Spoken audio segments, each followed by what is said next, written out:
सभी को सादर प्रणाम।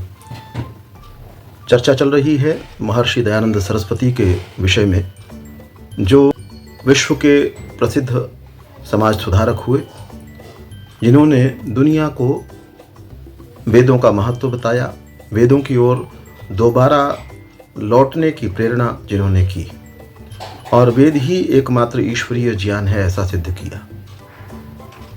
एक दिन कुछ हिंदू, मुसलमान और ईसाई इकट्ठे मिलकर के स्वामी दयानंद के पास में गए और वहां जाकर उन्होंने अलग अलग विषयों के बहुत सारे प्रश्नों को लगातार स्वामी जी के सामने रखा। उनका सोचना ये था कि यदि हम ऐसा करेंगे तो इतने सारे प्रश्नों को, अलग अलग विषयों के प्रश्नों को सुनकर के स्वामी जी घबरा जाएंगे और उत्तर न दे सकेंगे। लेकिन स्वामी जी ने सब प्रश्नों को सुना और सुनने के बाद बड़ी उत्तमता से एक एक प्रश्न का समाधान किया। उसके बाद वे सभी बड़ी मुक्त कंठ के साथ में उनकी प्रशंसा करने लगे, उनके योग बल की, उनके बौद्धिक सामर्थ्य की प्रशंसा करने लगे।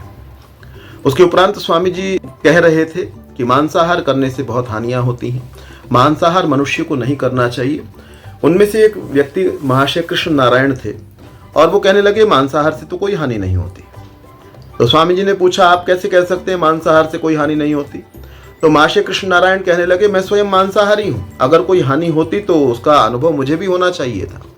तो स्वामी जी ने कहा कि मांसाहार की सबसे बड़ी हानि यह है कि वेद में लिखा हुआ है कि मांसाहार नहीं करना चाहिए। परमेश्वर की आज्ञा है कि मनुष्य को शाकाहारी होना चाहिए।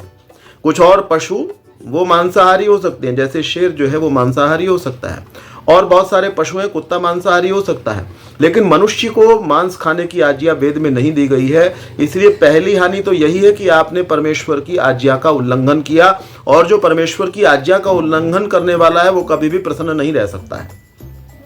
और मैं आपसे निवेदन करना चाहूं कि मांसाहार जो है उसका संबंध शरीर से न होकर के आत्मा के साथ में है। बहुत सारी आज्ञाएं हैं परमेश्वर की, उनका पालन न करने से आपको शरीर के रोग होंगे, शरीर के कष्ट होंगे, आपका शरीर जो है वो रोगी हो जाएगा। परंतु बहुत सारी आज्ञाएं हैं जिनका संबंध आत्मा के साथ में है।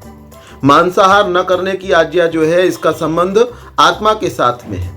इससे जो व्यक्ति मांसाहारी है वह कभी भी ईश्वर को प्राप्त नहीं कर पाएगा, योग की सिद्धियां उसको कभी भी नहीं हो सकेंगी। ऋषि दयानंद सत्यार्थ प्रकाश के अंदर लिखते हैं कि समाधि निर्धूत मलस्य चेतसो निवेशितस्यात्मनि यत् सुखम भवेत्, कि समाधि से धुले हुए मन वाले के चित्त में जिस प्रकार का आनंद उत्पन्न होता है, जिस आनंद का वह अनुभव करता है, न शक्यते वर्णयितुम गिरा तदा स्वयं तदंतः करणेन गृह्यते, उसका वाणी से वर्णन नहीं किया जा सकता, उसका तो केवल आत्मा से अनुभव किया जा सकता है। तो ये जो मांसाहारी व्यक्ति है वह व्यक्ति कभी भी ईश्वरीय आनंद को प्राप्त नहीं कर सकता, योग की सिद्धियों को उपलब्ध नहीं कर सकता। इसलिए हम में से जो भी व्यक्ति मांसाहारी हैं और साथ में ये चाहते हैं कि हमको ईश्वर की प्राप्ति भी हो जाए, तो उनको दोनों में से एक लक्ष्य को छोड़ देना चाहिए, एक बात को छोड़ देना चाहिए।